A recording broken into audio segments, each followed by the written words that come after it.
Pilipino na tayo na mabubuting Pilipino sa takdang oras, tatay talaga tayo. Okay. Sa mga nakaraang araw, pinutakte yung comment section ko dito sa YouTube, no? Pinutakte ako ng mga libo na comment na Mga binubura trolls. ko, no? Libo na comment na negatibo. Panay mga troll. Mga Iba, trolls yun, mga bayaran ni civilian. Tamba yun. Meron pang galing sa ibang bansa, no? Mga trolls yun, mga bayaran yun. Winaldas ang pera ng mga taxpayer. Civilian. Meron pang galing sa ibang bansa, no? Nagsabi ako nagbabala ako sa inyo Tamba, BBM, nagbabala ako sa inyo at sa mga followers ninyo. Bigyan nyo ako ng dahilan, katiting na dahilan, na para hindi ako maniwala na kailangan na revolusyon. Katiting na dahilan na may pag-asa pa itong makuha sa usapang maayos. Wala nang pag-asa. Pero Ang yung bayan natin. magpadala kayo ng mga troll, no? Na bastusin ako, na yurakan yung pangalan ko ng ilang dekada kong pinag-iingatan. Kaya ako maliserbisyo kaya hindi ako pumapasok sa politika Ayoko makurap Tapos may mga Pilipino na makukuwang banatan ako, siraan ako, hamunin ako, no? Lalo akong tumitibay ang paniwala na kinakailangan ganun kayong lahat. Correct. No? Gurgurin lahat. Kinakailangan may revolutionary government. Kinakailangan may purging tayo. Kinakailangan iayos ng taong bayan. Kinakailangan ng taong bayan ang mag-take over. Yes. Nakukumbinse ko Kasi yung pinakikita ninyong asal, hindi na asal ng matitinong politiko. Kinurap ninyo pati tao. Yeah. Yung tao, binabayaran nyo, wala ng dignidad, tatanggapin yung pera para lang manira ng kapwa-tao. Kaya feel na feel ko yung ginagawa kay Inday Sara. Feel na feel ko yung ginawa kay Doc Badoy, WW, kay Doc Badoy tsaka kay Ka Eric. Pare, okay lang kaibigan. Yung ginawa ninyo, nagmanifesto ako dun kasama ako dun doon sa pumirma sa manifesto. Utangin na ninyo, hayop kayong mga hinayupa kayo. Tapos yung ginawa kay Buloy, no? Yun. Yung you can hire people, no? Vloggers at saka mga trolls, maintain troll farms using people's money. Putang Exactly. Inyo, people's money. Tira Kaya din natin yan. kayo. Tapos nun, babanatan ninyo. Kukuha kayo ng mga troll para sirain si Digong. Siraan tayo sa sarili nating pera. Na malaking pagmamahal sa kapwa ang Pilipino niya. Correct. Putang ina nyo, 6 na taon na serbisyo yun. Dinala tayo, nilagpas tayo sa COVID. Tapos ganyan kayo. Ganun yung isusukli ninyo sa isang presidente Na ikaw bongbong wala kang napakawalang utang na loob mo. Yung tatay mo, pinalibing ni Duterte. 5 presidente duman. Hindi nalibing yung tatay mo. Punta na naagnas na lahat. Tapos ngayon, ganyan igaganti ninyo. Tapos kunwari ka pang, hindi, wag papasukin yung ICC. Kunwari ka ba, pero pagka hindi nakatingin ng tao, Sa likuran iba. ninyo. Ganon din kay Sara. Ginamit ninyo para manalo kayo. Unity. Pero wala pang 2 taon, binira nyo. Correct. No? Pinainan ninyo Traidor ng 125 million na pera naman ng Office of the President. Tapos nun, ginastos ng 11 araw. Tindir. Well, nagsalita ang COA. Pero ngayon, Clear na nga sa kuwa sige, patuloy ng bira. Sabi ng kuwa, walang korupsyon. Tapos nagsalita ka pa, gago. Nagsalita ka pa na hindi mo palalakpasin yung tinreten ka ng Vice President. Gago. Sira ulo ka. Cleared na nga ang Vice President sa kuwa. are a nobody. Ha? Kayong lahat. Sa administrasyon, you are a nobody. Bago na eleksyon. Hiningi ninyo yung boto namin. Hiningi ninyo. And pumayag kami iluklok kayo. Anong ginawa nyo? Binaboy nyo eh. Correct. Sinayang mo, Bongbong, yung pagkakataon na ayusin mo yung pangalan ng pamilya mo. Yung botong natanggap mo ay para maayos mo yung pamilyang Marcos. Yung pangalan para matandaan ang Marcos sa kasaysayan na isang mabuting pamilya. Anong ginawa mo? Binaboy mo. Mas lalong sinira. Binaboy mo. Kung yung tatay mo kayang mabuhay ngayon, sampalin ka sa muka. Buntalin ka sa nguso, gago. Ha? Mas lalong binaboy at sinira ang pangalan nila na dati ng sira, mga Marcos magnanakaw. Buntalin ka sa nguso, gago. Tantado to.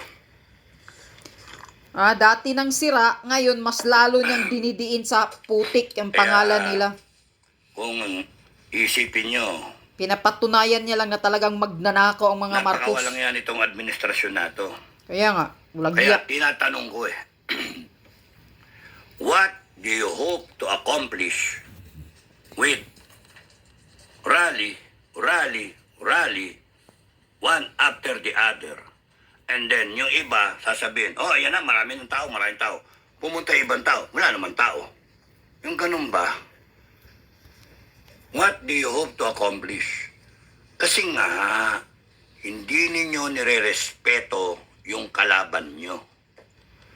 Ito yung mga tipong tao, si Bongbong, si Lisa, si Tambang, Romualdez, mga congressman, lahat. And now, mga kawatan. even members of the PNP and the AFP. Ito yung mga himod po tipong tao na sindikato na nakapwesto at kumikita ng sandamakal na pera at ginagamit yung pera para ma-maintain nila yung sarili nila sa pwesto at yung mga kalaban nila, itumba nila o kaya sirain nila. Kaya nga. Babayad sila ng ibang tao, mga troll, mga vlogger, para sirain. Bayaran nila yung mainstream media. Kaya, Madam President, Madam President, suggestion ko, no? Madam Pagka kunyaring presidente ka na, and I'm sure magiging presidente ka, Sara Duterte, kasi lalagay Vice ka namin, President. yung taong bayan, lalagay ka namin. Itong mga tarantadon to, may araw kayo eh. Okay. Madam President, may I advise you, mag-adapt ka ng revolutionary government. Tutulungan ka namin. Revolutionary government. Correct. Timbugin natin lahat. No? Kahit kami mag-implement titimbugin namin lahat ng tarantado dyan. Lahat ng kurap, timbugin namin. And may I suggest na yun yung magkaroon tayo ng death penalty. Yung People's Congress natin. I-abolish yung Congress. Walang silbi ang Congress natin. Magnanakaw. No, i-abolish yung Congress. Tapos nun, pati Senado, na panay pagalingan, wala na panay. Resolution 10, di nila sagutin eh. Panay mga, ano yan eh. So, inano nila eh,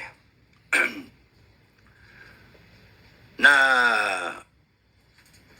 discourage ang mga Pilipino, na disillusion ang mga Pilipino, no? Sa ditong Congress tsaka Senado.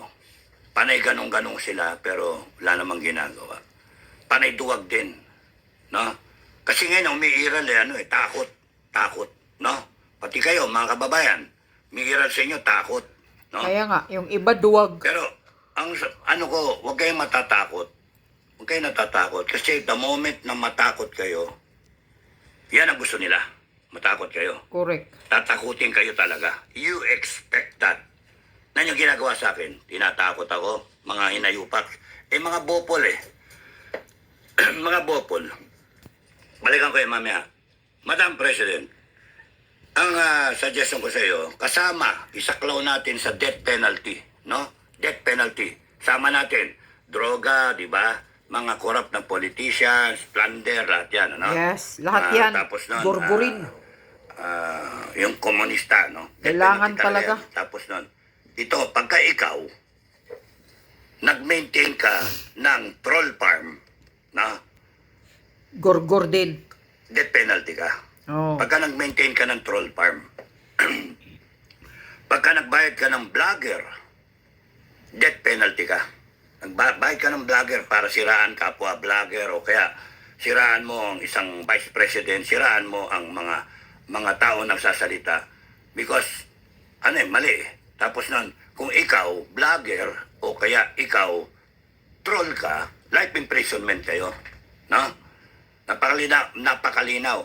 Pagka ikaw nagbayad ka sa mainstream media para magbalita ng mga fake news, para yung utak ng tao Ma-brainwash. ay Ma-brainwash nga eh. anong tawag doon? I-control ninyo ang Mind utak conditioning. ng tao, ano iisipin. Yung paniniwala nila, no? Death penalty yan. At kung ikaw may-ari ka ng mainstream media, death penalty ka rin. Putang ina ninyo kasi, mga hayop kayo. And then kung ikaw, news anchor, kung ikaw ang nagsasalita, ikaw yung media person, no? Na nagsasalita, na may kinalaman sa maling impormasyon na sabihin ninyo, ikaw, ito, magnanakaw to, ito, walang ginawa to, ito, si BP Sara, tarantado yan, yung ganon. Death penalty. Bakit? Because you, lahat kayo, yung media, life imprisonment para mahirapan. Life imprisonment. Yung mga may-ari at saka yung nagbabayad, yun ang death penalty. So, dalawa yun, ha? Life imprisonment. Mainstream media at saka SOCMED. Damay sa death penalty. Kung ako masusunod, Madam President, dadamay sa death penalty. Bakit? Kasi, true that meron nakalagay sa Constitution, no law shall be passed abridging the freedom of expression. Naniniwala tayo doon. Yun ang gusto natin. Kasi yung nagsasalita tayo ngayon, okay lang. Freedom of expression. Pero, putangin na mga to, nagbabayad sila para siraan ako. Para mawala yung paniniwala ng tao sa akin. May mali na yon. The moment you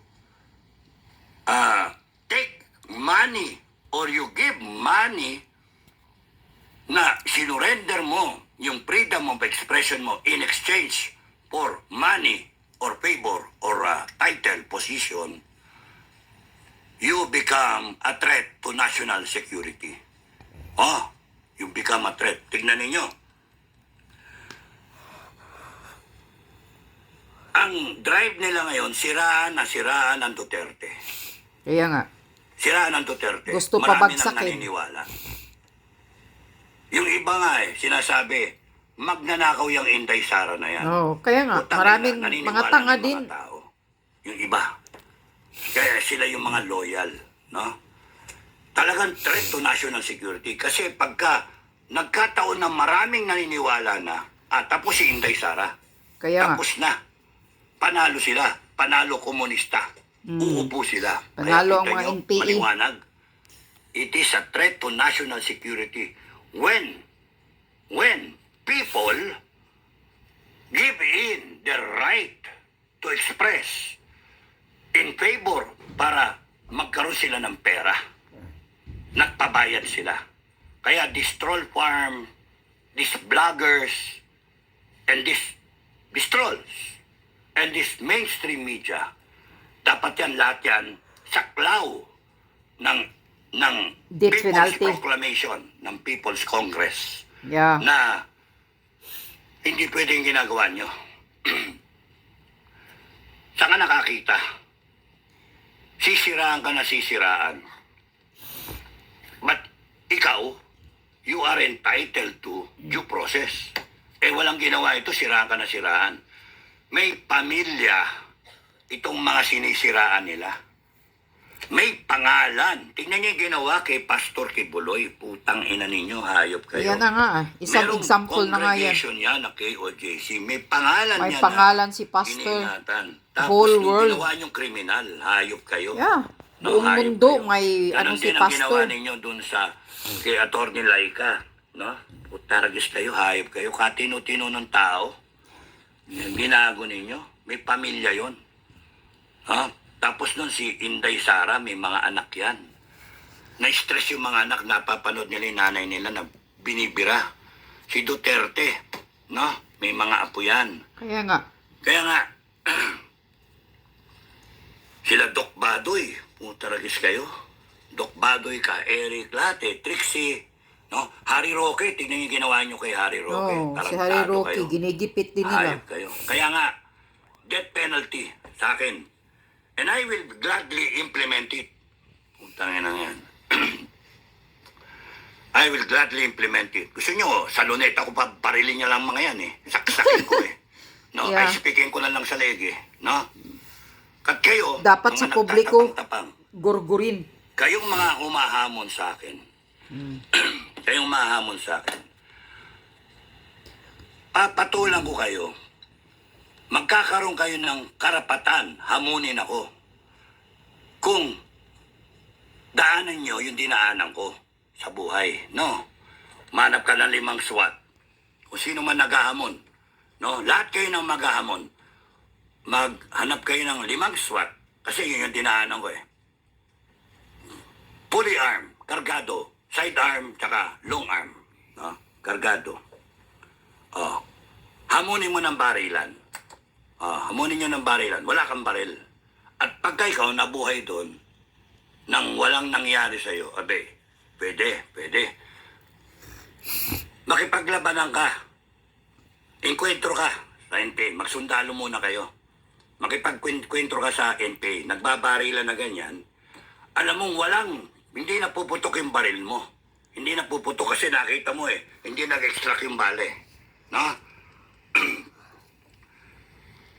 Tapos mag-order ka ng rush up. Rush up, lusob. No? Hindi kayang putang inang meron dyan nagsasabi na ako mo order ng lusob, umaantras ako, yung sundalo ko, umabante. Tarantado ka, gago. Oh. Wala kang baril. Isusukbit mong ganyan. Hindi napuputok eh. Pero lusob ka pa rin. Mararamdaman mo yung haging ng bala. Yung totoo na enkwentro, haging, wing, ganon ha. Tapos nun yung mga sundalo mo sumusunod sa'yo. Ang gising.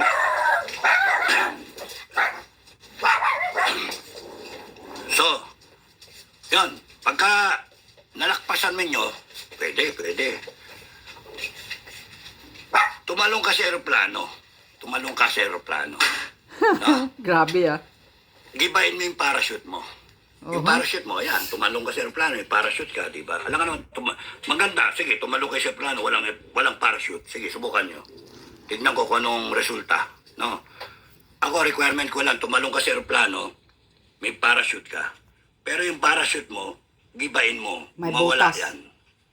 Lumanding ka sa parachute ng ibang tao. Tapos, 5 segundo, 8 segundo na lang, mag-isip ka, tatalong ka ulit.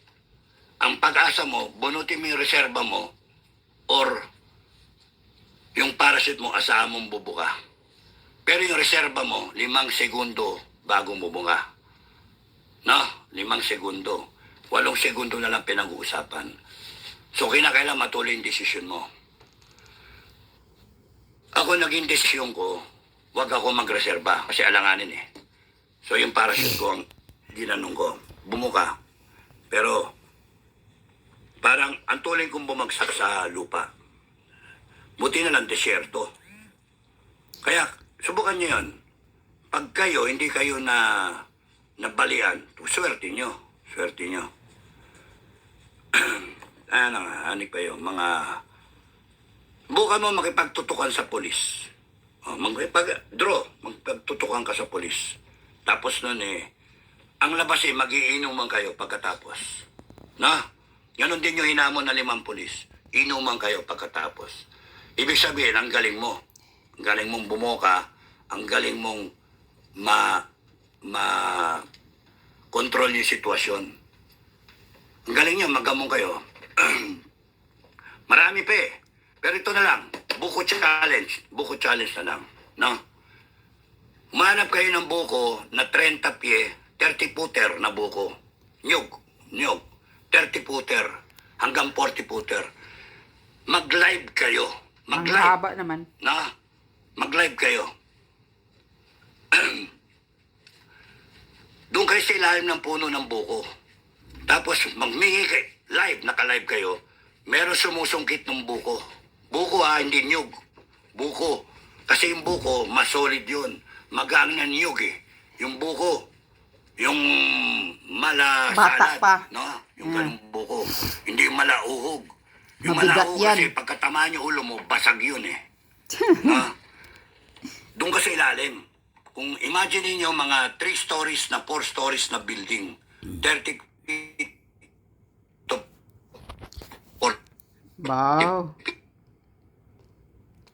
Wi-Fi. sungkit. Nung kayo katapang, pwede na kayong maghamon sa akin. Pero kung kayo, sorry, hindi kayo malakas sa langit.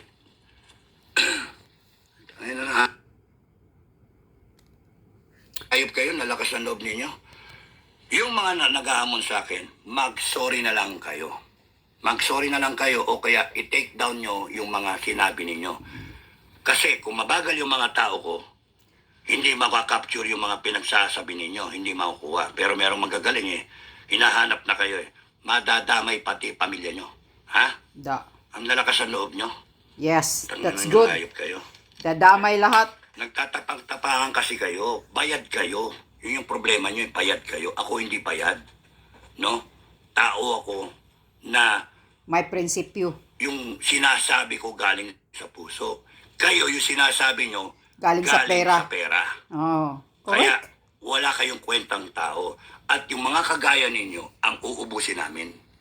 Dapat Pagka umikot ang gurgurin. gulong at nagkaroon ng revolusyon, pagka naayos na ang Pilipinas, kayo hahantingin namin. Maniwala kayo. Oh.